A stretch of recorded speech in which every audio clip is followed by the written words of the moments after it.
శతమానం భవతి.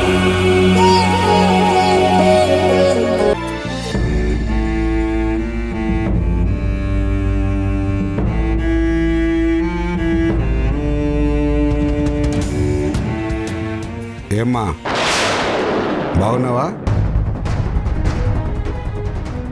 బాగున్నాను సార్, మీరెలా ఉన్నారు? నీలాంటి వాళ్ళకి ఇల్లు అద్దెకిచ్చి నేనెలా బాగుంటానమ్మా? అదేంటి సార్ అలా మాట్లాడుతున్నారు? మరి ఇంకెలా మాట్లాడాలమ్మా? అద్దె 2 నెలల ఆలస్యమైతే ఇంత నిష్ఠూరంగా మాట్లాడతారా? చూడమ్మా, నేనేం కోటీశ్వరుని కాదు. ఒకదాని మీద డబ్బు రాకపోతే బ్యాంకులో బోల్డ్ బ్యాలెన్స్ ఉంది, వచ్చే ఆదాయం గురించి ఆలోచించనక్కర్లేదనుకోవడానికి. కష్టపడి 4 ఇళ్ళు కట్టుకున్నాను. ఒక దాంట్లో నేనుంటూ 3 అద్దెకిచ్చుకున్నాను.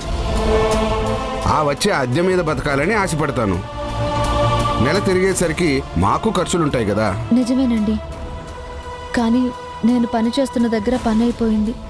ఇంకొక చోట వెతుక్కుంటున్నాను. పని దొరకగానే మీ అద్దె మీకు ఇచ్చేస్తాను. అక్కడ పని అయిపోలేదమ్మా. నిన్ను పనిలో నుంచి తీసేశారని అందరూ చెప్పుకుంటున్నారు. చూడమ్మా, పని చేసుకునేటప్పుడు కొంచెం అణిగిమణిగి ఉండాలి. తల వంచుకుని వెళ్ళిపోతేనే పని ఉంటుంది. నెల తిరిగేసరికి చేతిలో డబ్బులు ఉంటాయి. అంతేగాని పౌరుషానికి పోతే ఇదిగో ఇలా చేతిలో ఉన్న పని పోతుంది. మాలాంటి వాళ్లతో మాటలు పడాల్సి వస్తుంది. అభిమానాన్ని చంపుకుని పని చేయలేం కదండి. అయినా కష్టానికి ప్రతిఫలం ఆశిస్తాం, కానీ ఆడపిల్లగా తల వంచుకుని ఉండాలని ఎక్కడా శాసనంలో లేదు కదా. నువ్వు ఇలా మాట్లాడితే ఇంక నేనేం చేస్తాను? ఆ సంగతులన్నీ నాకెందుకు? ముందు నా అద్దె నా చేతిలో పెట్టు. ఇప్పుడే చెప్పాను కదండి, పని దొరకగానే ఇస్తానని. మళ్ళీ మళ్ళీ అడుగుతారేంటి? చూడమ్మా, ఇదేం మహాపట్నం కాదు, రాయలసీమ ప్రాంతంలోని ఒక చిన్న పల్లెటూరు. ఇక్కడ అరకొర పనులే దొరుకుతాయి. ఇలాంటి చోట నీకు పని దొరికి నువ్వు నాకు అద్దె ఇచ్చేసరికి నీకు ఒక 5 ఏళ్ళు పట్టచ్చు. ఈలోగా నా ప్రాణాల మీదకే రావచ్చు. అంతకాలం ఎదురు చూడడం నా వల్ల కాదమ్మా. ఆడపిల్లనండి, ఇంతలా బ్రతిమలాడుతున్నాను, దయచేసి అర్థం చేసుకోండి. సెంటిమెంట్తో కష్టాలు తీరవమ్మా. కన్నీళ్లు పెట్టుకున్నంత మాత్రాన పైనుంచి కాసులేం రాలవు. చూడు, నువ్వు ఆడపిల్లవైనా ఒంటరిగా ఉన్నావని నాకు బాధగానే ఉంది. కానీ ఒకటి, అద్దె ఇవ్వకుండా ఇంట్లో ఉంటానంటే ఉండమనేంత పెద్ద మనసు మాత్రం నాకు లేదు. సరిగ్గా నీకు 2 రోజులు సమయం ఇస్తున్నాను. ఈలోగా అద్దె కడితే కట్టు, లేదంటే నువ్వు ఖాళీ చేసి వెళ్ళిపో. నేను ఇంకొకరికి అద్దెకిచ్చుకొని నెల తిరిగేసరికి అద్దె తీసుకుంటాను. ఇందులో మాటలేం లేవమ్మా. కేవలం 2 రోజులే గడువు.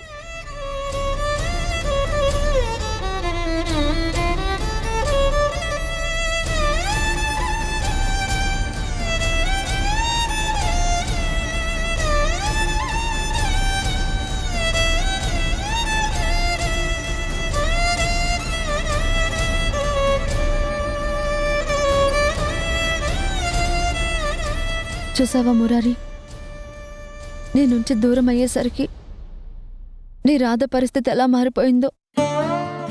నన్ను మహారాణిలా చూసుకోవాలని నువ్వనుకున్నావు, కానీ అక్కడ మీ అక్క స్వార్థానికి నేను బలైపోయాను. నీతో జీవితాన్ని పంచుకుంటే నా జీవితం బాగుంటుందేమో, కానీ నా వల్ల మీ ఇంటి పేరు నిలబడదని తెలుసుకున్నాను కాబట్టి ఇలా దూరంగా వచ్చేసాను. కానీ ఇష్టమైన వాళ్లకు దూరం అయితే ఎంత కష్టంగా ఉంటుందో ఇప్పుడు నాకు అర్థమవుతుంది. నువ్వు బాగుండాలి, సంతోషంగా ఉండాలని నీతో ఒక్క మాట కూడా చెప్పకుండా వచ్చేసాను. కానీ నీ మనసులో ఉన్న నా రూపాన్ని ఎప్పటికీ చెరపలేనని నాకు తెలుసు. నువ్వు నన్ను ఎంతగా ప్రేమిస్తున్నావో, ఎంతగా ఆరాధిస్తుంటావో, నేను నీకు ఎంత దూరంగా ఉన్నా కూడా నా మనసుకు తెలుస్తుంది మురారి. ఒక్కోసారి నాకు అనిపిస్తూ ఉంటుంది, నీ దగ్గరకు వచ్చేసి జరిగింది ఇది మురారి అని చెప్తే నువ్వు నన్ను గుండెల్లో పెట్టుకుని చూసుకుంటావని నాకు తెలుసు. ఎన్నోసార్లు నీ దగ్గరకు వచ్చేయాలనుకున్నాను, కానీ నన్నింత గొప్పగా ప్రేమించిన నీకు నా వల్ల వంశాంకురం ఉండకుండా పోతుందని తలుచుకుంటేనే నా అడుగు ముందుకు పడ్డం లేదు. నీ ఊహల్లో బతకాలనుకున్నాను, నీ జ్ఞాపకాల్లో జీవించాలనుకున్నాను, కానీ ఒంటరి ఆడపిల్ల జీవితం ఎంత కష్టంగా ఉంటుందో అనుక్షణం అనుభవిస్తున్నాను. ఇదే లోకంలో ఆడవాళ్ళని ఎంతో గౌరవించే నీలాంటి వాళ్ళు ఉన్నారు. ఆడదాన్ని ఆట బొమ్మల చూసేవాళ్ళు ఉన్నారు.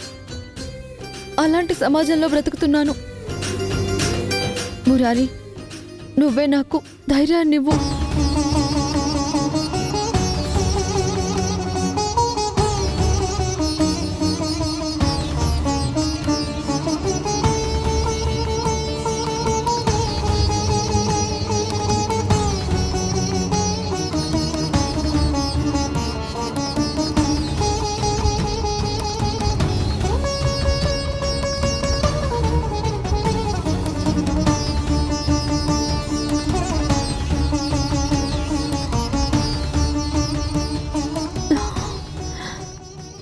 చూసావా మురారి, నీకిష్టమైన పరమాన్నం చేద్దామనుకున్నాను, కానీ ఈ పూట కూడా ఇంట్లో బియ్యం లేవు. నేనెలాగో పస్తులుండాలి. నిన్ను కూడా ఈరోజు పస్తులు పెడుతున్నాను. నన్ను క్షమించు.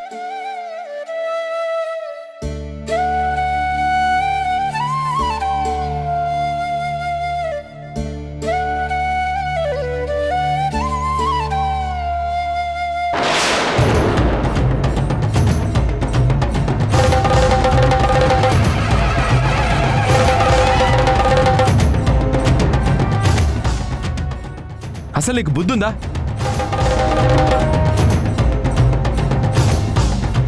కారు అడ్డంగా నిలబడ్డావు. నేను బ్రేక్ వేశాను కాబట్టి సరిపోయింది, లేదంటే ఈ పాటికి నీ ప్రాణం గాల్లో కలిసిపోయి ఉండేది. మీరందరూ మంచివాళ్ళు సార్. ఎదుటి వాళ్ళు బాగుండాలని కోరుకుంటారు. అందుకేగా శత్రువుని కూడా ఇంటి మనిషిగా చూస్తున్నారు. మీలాంటి మంచి వాళ్ళకి చెడు జరగకూడదని ప్రాణాలకు తెగించిక్క నిలబడ్డాను.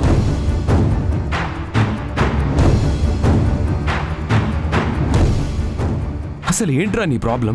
నువ్వు జైలు నుంచి బయటకు వచ్చావు. నీ బ్రతుకేదో నువ్వు బ్రతకడం మానేసి మమ్మల్ని ఎందుకు టార్చర్ పెడుతున్నావు? నేను వాసుదేవరావు గారితో మాట్లాడాలి. ఆ అవకాశం నాకు మీ ఇంట్లో దొరకడం లేదు. అందుకే ఇలా రోడ్డు మీద దారికి అడ్డంగా నిలబడ్డాను. దయచేసి నన్ను మాట్లాడనివ్వండి.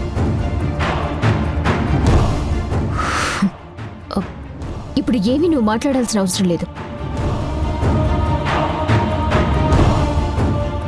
నీ మాట వినిపించుకోమని ఆ ఇంట్లో అందరూ చెప్తున్నారు కదా, మళ్ళీ ఎందుకిలా పదే పదే వేధిస్తున్నావు?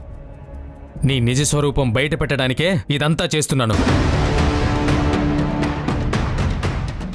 నీకు మాట్లాడే అర్హత లేదు. నేను మాట్లాడాలనుకుంటున్నదే దేవుడి లాంటి వాసుదేవరావు గారితో. అది కాదు. నువ్వు ఆగమ్మా. ఏదో చెప్పాలంటున్నాడుగా, నాతోనే మాట్లాడాలంటున్నాడుగా. అతనేం మాట్లాడాలనుకుంటున్నాడో చెప్పని నువ్వు చెప్పు. ఏంటి మావయ్య వీడితో మీరు మాట్లాడేది? అసలు వీడి వల్లే కదా జైల్లో అంత నరకం చూసింది. అవునన్నా, ఇప్పుడు మీరు ఎవరి మాట వినొద్దు. చూసారా సార్ ఎలా భయపడుతోందో? తప్పు చేయకపోతే ఆ భయం ఎందుకు? అమ్మా నీలిమా, ఏదో చెప్పాలనుకుంటున్నాడుగా, ఆపితే మనదే తప్పవుతుంది.